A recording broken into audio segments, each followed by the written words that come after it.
Alright, now I know what you're thinking when you saw the title. Nobody's talking about hitboxes? How come every discussion nowadays is about how behavior keeps messing up the survivor's fast vote hitbox? Yeah, I know, a lot of people are currently talking about that, but still I feel like this is a much more important issue than most players make it out to be. Because hitboxes affect not only survivor votes, but also stuff like Blight slams and Hunter's hatchets, this is a universal problem that has been in the game pretty much ever since its release. Most of you know that hitboxes in Dead by Daylight, especially for survivors, aren't the same as their model, which is completely understandable from a developer standpoint, but from a gameplay perspective, this leads to some really weird desynchronization between what you see on screen and what is actually happening. Currently, survivor hitboxes only make sense while you're healthy and standing still. As soon as you start moving, the hitbox becomes a little weird, so much so that almost a third of your model is outside the actual hitbox.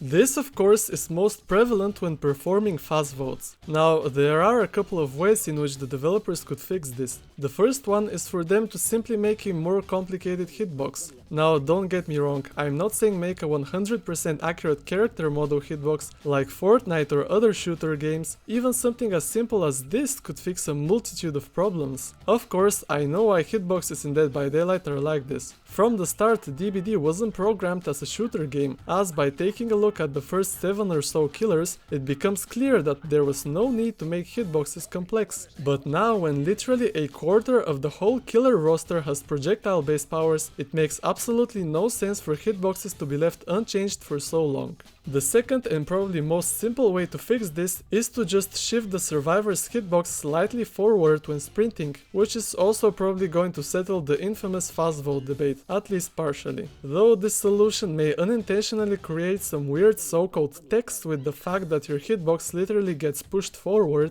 so I'm not quite sure if this is the correct solution. Speaking of fast votes, the third proposed change to this isn't really a universal solution to hitboxes, but is at least an attempt to prevent stuff like this from happening.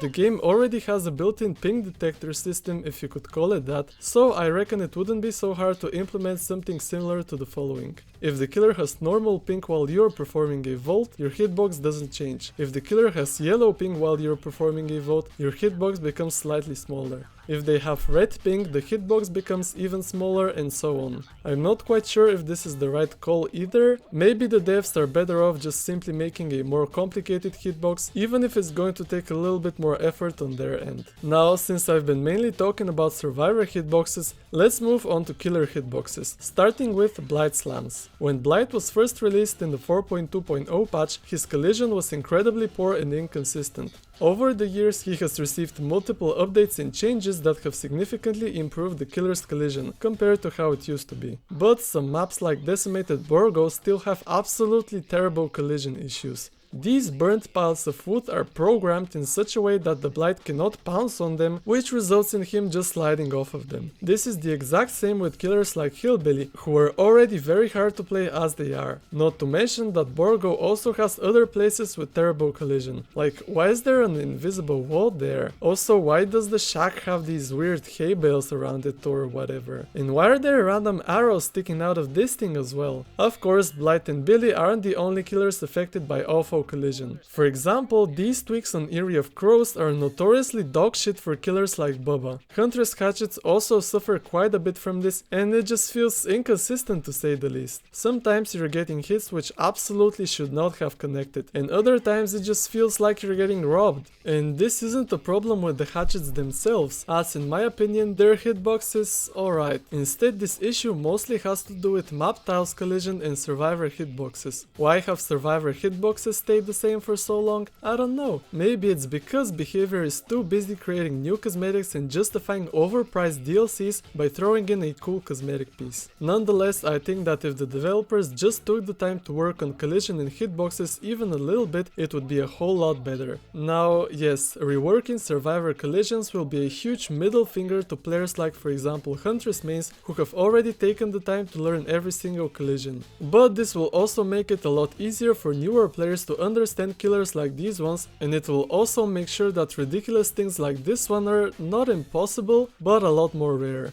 Also, side note, this is somewhat related to collisions, so I might as well throw it in here. The way that line of sight detection works in Dead by Daylight is really weird. Like, you're telling me that the guard can see you through multiple walls just because of a 2mm hole? Now that I think about it, Spine Chill might not be so bad of a perk after all, I guess. On the topic of line of sight, I also wanted to mention that the reveal mechanic is still really bad. Sometimes you reveal Ghostface when you didn't even know he was in your line of sight, and then sometimes you're literally staring at the killer and you're still not revealing him. But yeah, I think it's about time that behavior looks into hitboxes a little more. Let me know what you guys think about this. Also, if you enjoyed whatever this video was, consider liking it and subscribing. Anyways, thanks for watching and I'll see you in the next one. Bye!